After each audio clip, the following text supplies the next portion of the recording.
Hello friends, VIIC में मैं अमित कुमार सोनी बहुत बहुत स्वागत करता हूं।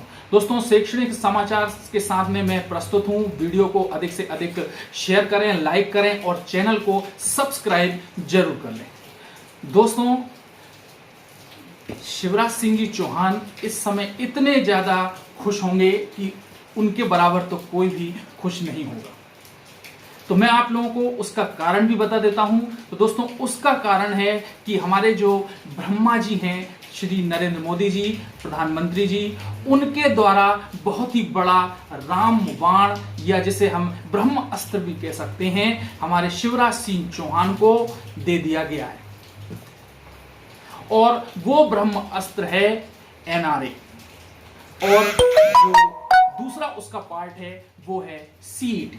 अब दोस्तों, NRA और CET क्या है, तो ये हम जान लेते हैं उनके ही जो चित्रगुप्त हैं उनकी सभा में, वो हैं प्रकाश जावड़ेकर जी, और उनके द्वारा जो NRA और CET की जो बारे में बात कही गई है उसके बारे में हम थोड़ी सी चर्चा करेंगे। दोस्तों, NRA है नेशनल रिक्रूटमेंट एजेंसी, जो कि कंडक्ट कराएगी कॉमन एलिजिबिलिटी टेस्ट।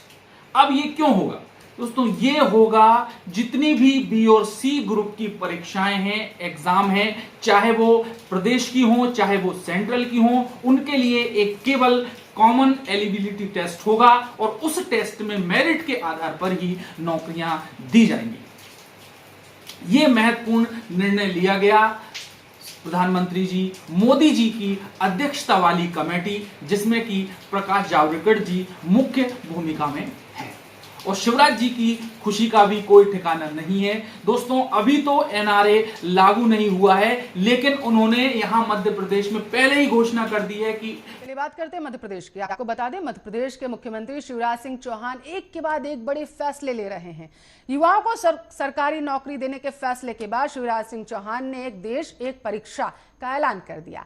मुख्यमंत्री चौहान ने गुरुवार को कहा है कि केंद्र की नेशनल रिक्रूटमेंट एजेंसी से चयनित होने वाले राज्य के युवाओं को कोई दूसरी प्रवेश परीक्षा नहीं देनी पड़ेगी। अब प्रदेश के युवाओं को, आपको बता दें, NRA की परीक्षा के अंकों के आधार पर बनने वाली मेरिट लिस्ट से राज्य में नौकरी मिल जाएगी। मुख्यमंत्री ने कहा कि मध्य प्रदेश NRA से भर्ती करने वाला फैसला लेने वाला पहला राज्य बन गया। इससे प्रोफेशनल एग्जामिनेशन बोर्ड का काम आधे से भी कम हो जाएगा। मेरे प्यारे भांजे और भांजियों, अब आप लोगों को परेशान होने की कोई जरूरत नहीं है। आपका पैसा बचेगा, आपका समय बचेगा, आपको आवागमन के साधन से इधर उधर परेशान नहीं होना पड़ेगा। अब हम मध्य प्रदेश में जितनी भी भर्तियां निकालेंगे वो NRA कंडक्ट कराएगा और CET के माध्यम से सबको नौकरियां मिलेंगी।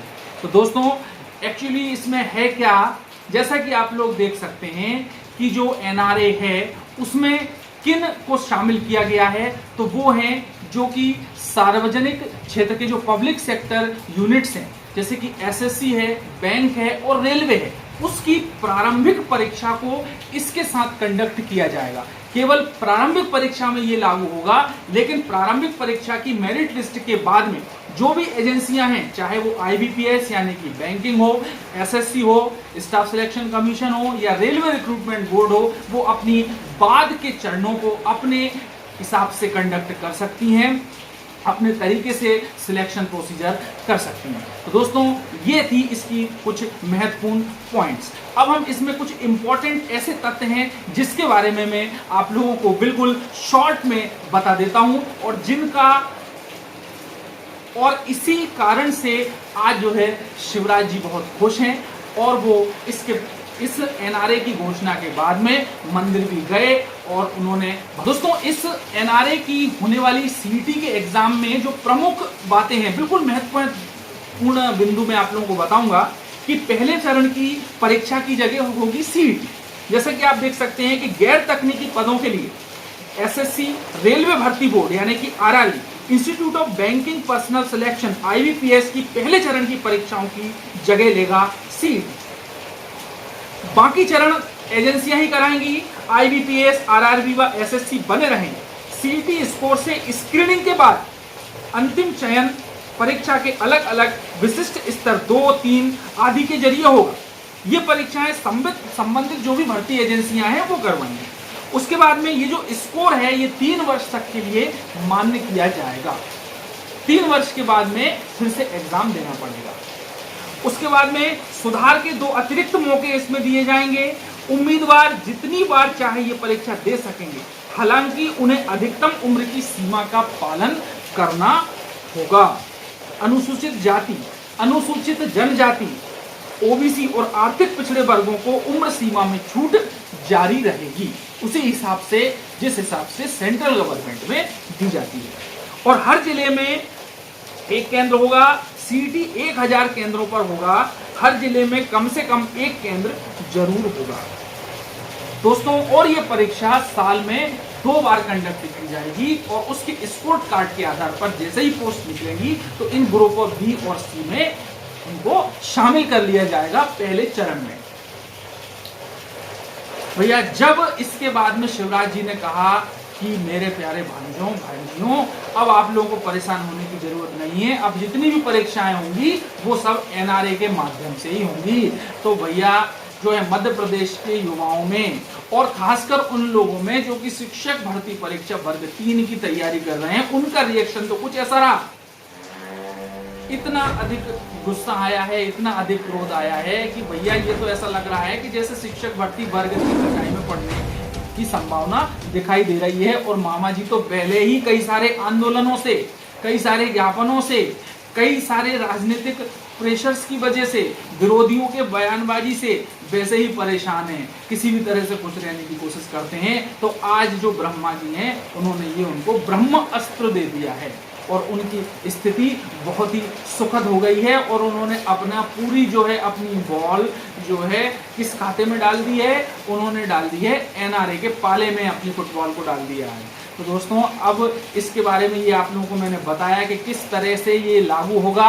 हालांकि वर्ग 3 वालों को इसमें किसी भी प्रकार से परेशान होने की जरूरत नहीं है, क्योंकि ये एक एलिजिबिलिटी टेस्ट है और स्टार्ट तो अभी किया ही नहीं है, मामा जी ने घोषणा पहले ही कर दी। ये होगा दोस्तों 2021 में लागू होगा, इसमें काफी समय लगेगा, लेकिन वर्ग 3 की परीक्षा पहले ही आ चुकी है उसकी डेट, और वो परीक्षा होगी, उसमें ये चीज लागू नहीं होने वाली है। उसके बाद के एग्जाम में यदि हो तो हो, लेकिन इसमें बिल्कुल भी घबराने की जरूरत नहीं है। आप लोग अपनी तैयारी करते रहें।